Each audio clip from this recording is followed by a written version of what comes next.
आज बात करने वाले हैं हम स्टॉक मार्केट के बारे में। ठीक है। अब हम देखते हैं इंडियन सिनेरियो, इंडियन लोगों की मेंटेलिटी कैसी होती है जब वो स्टॉक मार्केट में इन्वेस्ट करते हैं या फिर सोचते हैं इन्वेस्ट करने का। तो सबसे पहला कि nobody buy sells on his own. ठीक है, वो कभी खुद से जाकर सेल्स नहीं लेते या फिर शेयर्स नहीं लेते। वो क्या करते हैं, either they go for broker और एडवाइजर, और वो ब्रोकर जो है उन्हें कहता है कि हाँ, आपका जो ये शेयर है वो बहुत ऊपर जाएगा, आगे जाएगा, आपको बहुत प्रॉफिट मिलेगी। और उसके बाद होता क्या है कि आप देखते हैं कि हाँ, सब अच्छा चल रहा है, एंड देन इट क्रैश, और अचानक से क्रैश हो जाता है, मार्केट डूब जाता है। क्यों होता है? क्योंकि वी ऑल नो दैट कि we are dependent, and when we are dependent our brain stop working. और फिर इंडियन लोगों की एक और मेंटलिटी है, जो दूसरी है, सेकंड पॉइंट है कि स्टॉक मार्केट एक गैम्बलिंग है। वो ऐसा सोचते हैं कि stock market is a gambling, and what I think and what who is according to me, who is technical, who is more analytical, who already worked in this field, will also say you the same. It is totally wrong. And or there are many, which is the third point, that there are many misconceptions, misconception भी रहते हैं लोगों में। कि misconception किस type के होते हैं?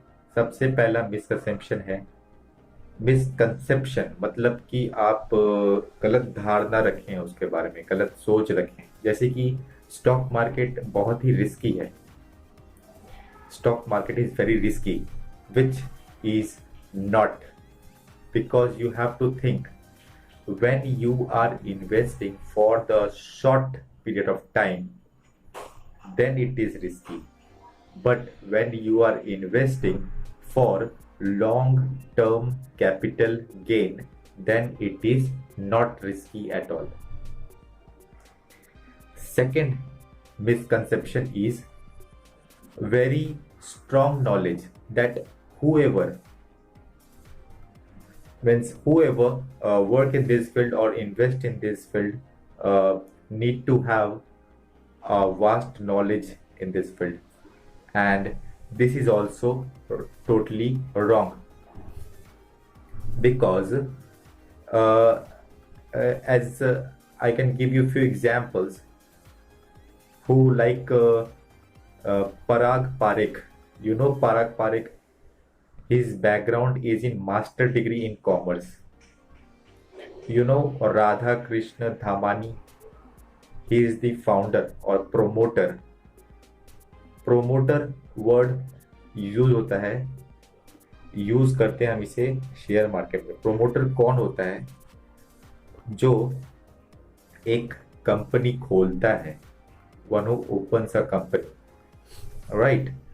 तो ये जो राधा कृष्ण धमानी है, ये एक अंडर ग्रेजुएट है, इन्होंने ग्रेजुएशन भी नहीं किया है। और आपको पता है डी मार्ट जो जहाँ पे आप जाके शॉपिंग करते हैं, ये राधा कृष्ण धमानी का है, जो कि अंडर ग्रेजुएट है। तो हमें ज़्यादा नॉलेज भी नहीं चाहिए शेयर मार्केट में इन्वेस्ट करने की। और एक और मिसकंसेप्शन है कि एक small amount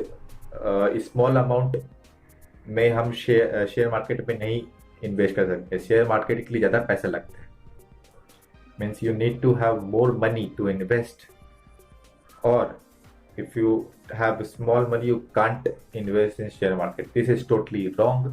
This is a misconception. This is a myth. गलत धारणा है। कैसे है? एक एग्जांपल मैं आपको और देता हूँ। एक स्टालवर्ट है जिनका नाम है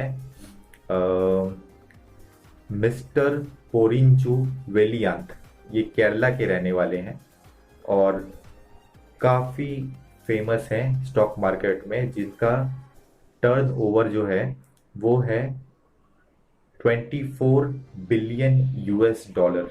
यस, 24 बिलियन US डॉलर। ये एक बहुत ही गरीब परिवार से थे। उनके फादर मदर फार्मर थे और स्टडी में काफ़ी अच्छे थे। उनके टीचर ने सजेस्ट किया उनके मदर फादर को कि आप इनको लेकर जाओ बाहर, ताकि ये, क्योंकि ये बहुत ही टैलेंटेड है और ये अच्छा रिजल्ट देंगे। तो उनके माँ बाप ने जो फार्म जिस पे वो काम करते थे, वो फार्म खेत अपना बेचकर उसे शहर में शिफ्ट किया और फिर वहाँ जाके वो क्या ये टेलीकम्युनिकेशन मीन्स, जैसे कि हमारा एयरटेल में हमें कुछ प्रॉब्लम होता है तो हम फ़ोन लगाते हैं, तो जो सामने से जो ऑपरेटर उठाता है फ़ोन, हमारे प्रॉब्लम सॉल्व करता है, एयरटेल हो गया, बाकी वोडाफोन हो गया। तो इस टाइप के स्टार्टिंग में उन्होंने काम किया। फिर उन्होंने ब्रोकर्स में एक जगह पे जाके ज्वाइन किया और आज वो 24 बिलियन US डॉलर के ओनर हैं। तो ये एक बात है जो ये प्रूव करता है कि हमें स्मॉल अमाउंट नहीं चाहिए शेयर मार्केट में इन्वेस्ट करने के लिए। ठीक है, तो होप आपका ये जो भी गलत धारणा होगा शेयर मार्केट को लेकर अभी तक खत्म हो।